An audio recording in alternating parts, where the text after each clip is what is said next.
All right, guys. So earlier today, we talked about how Trump had announced the bombing of Karg Island in Iran, which is very important to their oil exporting.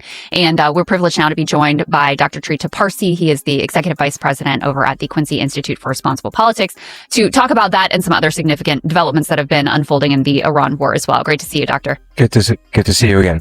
Yeah, of course. So let's go ahead and put this Trump truth up on the screen just to get the exact words from the president himself. He says, moments ago, my direction, the United States Central Command executed one of the most powerful bombing raids in the history of the Middle East and totally obliterated every military target in Iran's crown jewel, Karg Island.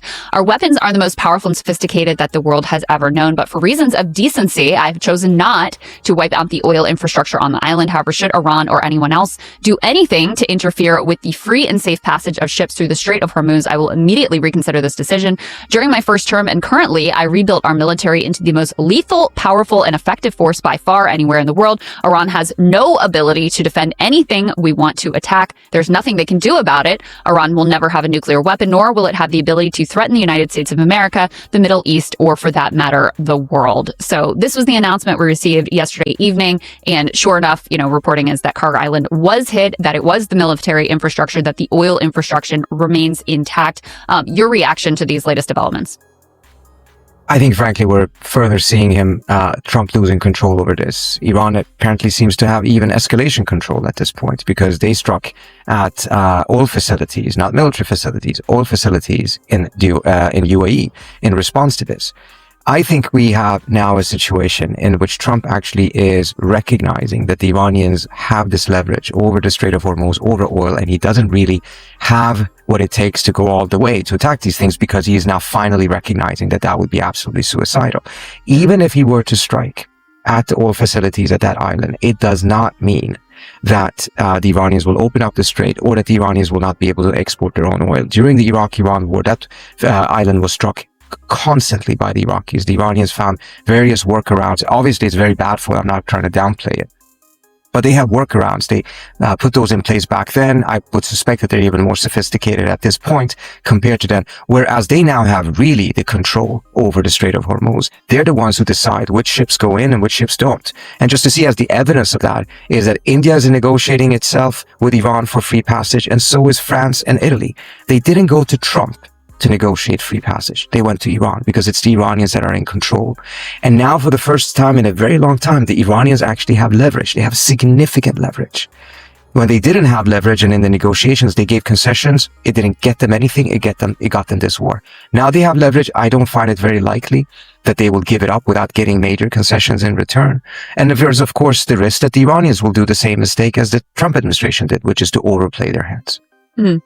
Let me get your reaction to this additional truth social that came from the president. Let me just pull this one fully up on the screen. Sorry. There we go. Many countries, especially those who are affected by Iran's attempted closure of the Hormuz Strait, will be sending warships in conjunction with the United States of America to keep the strait open and safe. We've already destroyed 100% of Iran's military capability, but it's easy for them to send a drone or two, drop a mine, or deliver a close-range missile somewhere along or in this waterway, no matter how badly defeated they are.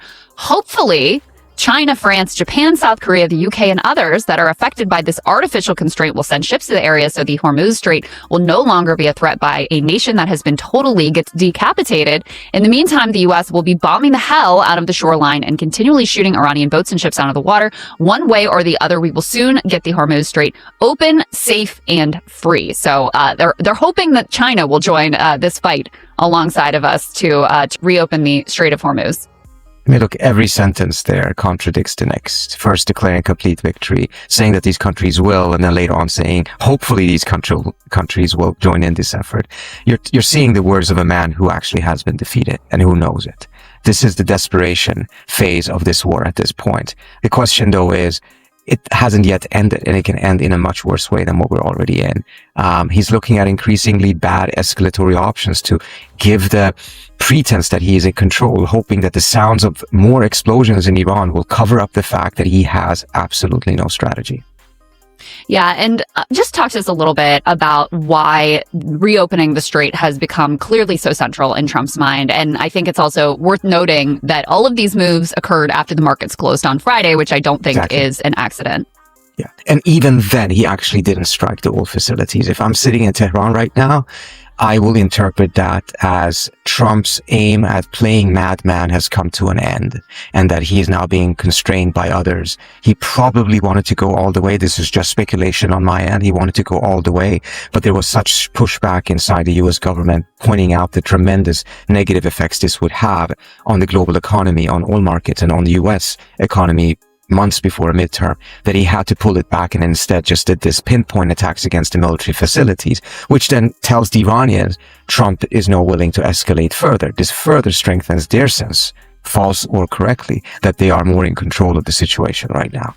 So you see this, you believe the Iranians will perceive this, in spite of the bluster, as effectively being a sign of weakness, that he constrained his attacks to the military facilities, is only threatening the oil infrastructure, but is unwilling to go there himself because of the pain that he knows that will create in his own economy. I believe that is a likely interpretation on the Iranian side. I think there was an expectation on the Iranian side that he would attack the oil facilities on that island, that it potentially even tried to seize the island. The Iranians know that seizing the island actually is not that terribly difficult. Keeping it and making it anything of value is much more difficult, because the Iranians can then rain drones and missiles on that island, which is right off their coast. I mean, the time these drones would fly would be so short, and they have such more effective short-range missiles compared to their long-term missiles, long-distance missiles, which also have proven to be very effective. But they would at that point also destroy their own island and their own oil facilities, which would be a very high cost to the Iranians. So I think we've seen a point in which the US kind of backed down from a very, very strong escalatory move, recognizing that this would be more or less suicidal. My colleague Amir Hanjani at the Quincy Institute believes that what we're seeing right now, and he's an economist, is the beginning of the COVID phase of the global economy, that it's going in that direction, which means that we will have a major economic contraction. COVID ended up costing in the first year negative 3% GDP contraction globally. And that this is now the early phases of that, unless this war is stopped. But stopping the war is no longer in the control of Trump. And this is part of the reason why you're seeing this increasingly desperate language. He knows very well that even if he stops attacking Iran, pulls out of the waters in the Indian Ocean, declares victory, points to things that he actually had achieved in this war in terms of degrading Iran's military, the Iranians will likely continue to close the straits and control who comes in and who doesn't, because they have that ability right now. This is not the same closure of the straits as it would have been 20 years ago, in which they would have just put mines in the waters and they would have no control whose ships would be exploded. Now they have full control. They can control whether a Chinese ship goes in or not, or whether an Italian one goes in. And they themselves are actually been exporting more oil during the war than they did prior to the war. What did you think of the move on their part to say, we will let some ships through, but it's going to be denominated not in US dollars, but in Chinese yuan? I mean, they're doing everything they can to just squeeze Trump and the US economy as much as possible. I don't know if that's going to be successful in terms of getting countries to switch over. But many of those countries are going to be quite desperate. I mean, India only has oil reserves for 25 days. The impact on Asian markets right now has already been devastating. Already last weekend, they started to cut down on the number of days schools are open, offices are open, because they don't have the fuel for all of these different things. The US is a little bit further removed, has a much stronger reserve, but all of those things that is happening in the global economy, just as it was with COVID, will come back to haunt the US economy as well sooner or later. Let me ask you about this reporting from the Wall Street Journal, which indicates that this is Ali Abumna, who's a great reporter and journalist, and he's saying U.S. military leaking. They warned Trump that Iran would close Hormuz, but he ignored them, thinking Iran would collapse and he'd get swift, decisive victory. And here's one of the quotes from here. General Dan Kane, chair of the Joint Chiefs of Staff, told Trump an American attack could prompt Iran to close the Strait of Hormuz. Kane said in several briefings that U.S. officials had long believed Iran would deploy mines, drones, and missiles to close the world's most vital shipping lane. Trump acknowledged the risk, these people said, but moved forward anyway. He told his team that Tehran would likely capitulate before closing the strait, and even if Iran tried, the U.S. military could handle it.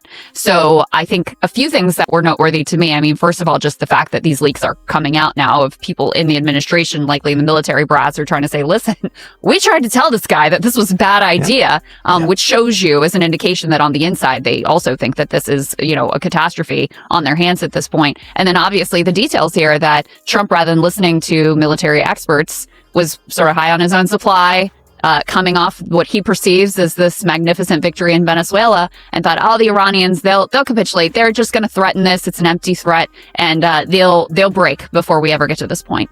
With one small, well, actually very important addition to that. There were some other people also whispering in his ear saying, ignore the advice of the U.S. intelligence service, ignore the advice of the U.S. military, and that were the Israelis, who are telling him constantly, Iran is at its weakest points ever. They will capitulate. They have no other option. Go back to what I've been saying for the last couple of months, that the whole approach to the diplomacy was erroneous because he was under the false impression that the Iranians are much weaker than they actually were. He ruined the diplomacy because he thought capitulation was in the card, and now he's turning a war into a debacle because he thinks capitulation is in the cards. And this was not something that he came up with on his own. This was something that the Israelis kept on pushing onto him. I mean, the whole idea that there was a moment to attack was because Iran is at its weakest ever. I mean, just go back and look at the reporting from that time. This was constantly repeated by the pro-Israeli crowd in Washington and by Israeli officials. Those are the people Trump chose to listen to instead of his own military, and here we are. What do you make of the reporting that the Saudis also were influential in pushing Trump towards war? I think the picture that has emerged is that the Saudi Foreign Ministry actually lobbied against this war. But unbeknownst to them, MBS himself lobbied in favor of it. And this has been a pattern that we've seen in the past, in which MBS does his own thing completely above the government, kind of like Trump. And the rest of the government is not necessarily even aware of it. We're also seeing now that there is clear evidence that the U.S. has been using some GCC states' soil, Saudi Arabia and Bahrain, to attack Iran. And we've seen how the Iranians have struck at Saudi bases and destroyed American refueling planes that are extremely expensive. 7 of them, if I'm not mistaken. So even though those bases may not at that point have been used, and we don't know for certain, for direct attacks, they were integrally part of the logistics and the refueling. In fact, the Israeli planes have had their, whatever that thing is called trackers on, so that, the Iranians could see that the Israeli planes were flying to the Saudi airfields in the midst of that war. So part of the reason why the Iranians are striking as well is not just because they're trying to squeeze the economy, etc., is because there is a realization on both sides. Both sides have kind of pretended as if everything is better than it is, but behind the scenes it's clear evidence that some of these states have actually been somewhat supportive of this war logistically. They may have had great difficulty saying no to Trump. They may not have done it eagerly.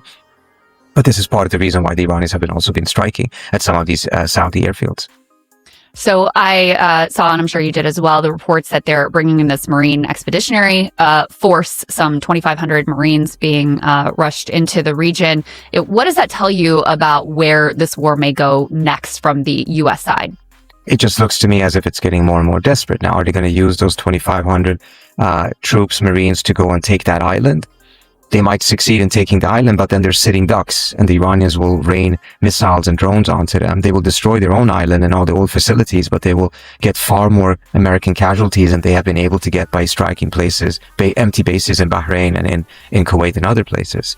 And what can you achieve with $2,500 now is troops? And is this about doing some special operations inside of Iranian territory, going in and taking the nuclear? They have the enriched uranium somewhere under the mountains there. There is still some potential leverage for the Iranians. That would be an extremely risky operation. This is not like, sneaking into someone's house and stealing their wallet and going out. This will take hours and hours in which they would be sitting ducks and would be under tremendous attack. This would be extremely risky. So it's just not clear to me at all. And I think it's not clear to Trump either. He went in with the wrong impression. This was going to be easy. He's now stuck in a war that he doesn't know how to get out of. There is a path out. There is a path out, and that is that the U.S. will call an end to this war, but there will also be a negotiation indirectly with the Iranians, and the Iranians are going to ask for certain things. And I suspect that some of them will be completely unacceptable, such as reparations. But I think that other things will perhaps be in that moment when it's become absolutely clear that this is beyond insane. At that moment, it may actually be feasible for the United States to also do some sanctions relief for the Iranians. For instance, David, lifting sanctions on the GCC states or some Asian states that would then start trading with Iranians, and that would be something the Iranians could then accept in order to open the straits. Others are saying, and you will see an op-ed on Monday, that this will actually cost $1 trillion to get the straits open, and most of that will be money that will be coming from Saudi Arabia and the UAE as a compensation to Iran, that they will pay the reparations to Iran for this war. I'm not sure it's going to go exactly in that direction and in those amounts, but I think there's a premise in that argument that is true. This is not going to be cost-free in terms of ending the war. There's going to have to be concessions. There's going to have to be measures because the Iranians have leverage now. They clearly have leverage now, and they're not going to give it up easily or cheaply. What do you make of these comments that David Sachs just made? He is a co-host of the All In podcast. More importantly, for this conversation, he is the White House's crypto czar. And he was warning of what he described as a potentially catastrophic situation. He indicated that, Iran can basically destroy the economies of the GCC states and inflict significant damage on Israel as well, especially over time as their defenses are worn down. And he also warned of the possibility of Israel deploying a nuclear weapon, which, is extraordinary in and of itself, but also for an administration official even to acknowledge that Israel has nuclear weapons is extraordinary. Is that a concern that you share with him? I do, absolutely. And I've spoken to several people in government or around government who share that concern, including that it could be used by the United States. They do believe, however, that the likelihood of the Israelis using it is greater and faster, in the sense that there's still a lot of guardrails around the American side using the nuclear weapons. But that in itself tells you how bad this war is going. I think David did something extremely courageous coming out and saying this, and he might be in a unique position to be able to say it because he can leave the administration cost-free more or less. He doesn't look for a longer political career or anything like that. But I think it's really reflective of what actually has happened inside government throughout this period. Trump was the driving force behind this war, with Netanyahu constantly whispering in his ear. Others were not excited about this at all, but they were not pushing back in the manner that they probably should have and could have. Part of the reason why they didn't is because those who did back in June are no longer at the table. And the cost was seen as very high for having done so. So now the ones remaining were a little bit more careful. What they did is like, well, you probably need another aircraft carrier. Actually throw in 2 of them in there. And you need a couple of more weeks to amass more troops. All of these different things to try to get it through to the guy. This is a really bad idea. But the point never reached home. Well, that's a very interesting insight and would sort of square the circle of what J.D. Vance may have been doing behind the scenes, because there was a leak that he was pushing for a bigger attack. And of course, then his people, that is seen as having come from sort of the Susie Wiles, Marco Rubio camp. Then there were leaks seen as come from his camp of no, he was reluctant. Could have been that he was reluctant, but the tactic that he used was saying, oh, you need more. We need a bigger armada. We got to rush more to the region. This is a very common tactic. I mean, this is actually a very common tactic used by the military, because the military hates it when politicians throw them in to unthought through wars, knowing very well that politicians don't have the political willpower to stay in that fight. The military hates to be thrown into wars that are not lost militarily, but are lost politically. So what they say is, look, if you want to do this, you're going to need 10 times more of this, 100 times more of this, etc. Just to make it clear to the politicians that this is not as easy as you think it's going to be. And if you want to go in this is going to be for the long haul. It's going to be much more complicated. Are you really ready to do it? That strategy, however, did not seem to work with Trump. Lastly, we saw the Iranians warning citizens in the GCC states, in particular in UAE. What do you think their next move may be as they continue to try to turn the screws on the U.S. and wage, what is already becoming a fairly successful economic war? When you take a look at the number of attacks, the UAE actually has not been struck as hard as, for instance, Kuwait and Bahrain have been. So this may just be one of the things that they're doing, is shifting a little bit of the focus over there. As I'm sure you may have reported as well, the UAE is one of those countries that puts you in jail if you are posting on social media about what actually is happening in the country, or if you're putting out videos of these attacks, these fires, etc. There's a 60-year-old British guy that just was apprehended by the UAE authorities for simply having posted something about this. So I think, the image of the UAE suffering is in and of itself something that further puts pressure on all countries and on the global economy as a whole. And I think, again, the problem the US has here is that the Iranians have a very, very rich a number of targets throughout the region, and different ways that they can really put a squeeze on the global economy. It's not just through the straits. And this is, again, this is part of the reason why most of them did everything they could to prevent this war from having started in the first place. I have to say, Trump has been one of those presidents that, beyond many things that he's done that I think is highly, highly problematic, he's been very careful not to put himself in lose-lose situations on the international stage. This is the mother of all lose-lose situations, and he put it himself there against the advice of most of his advisors. Yeah, I think that is well said. Dr. Parsi, thank you for your insights. As always, appreciate your time. Thank you so much for having me.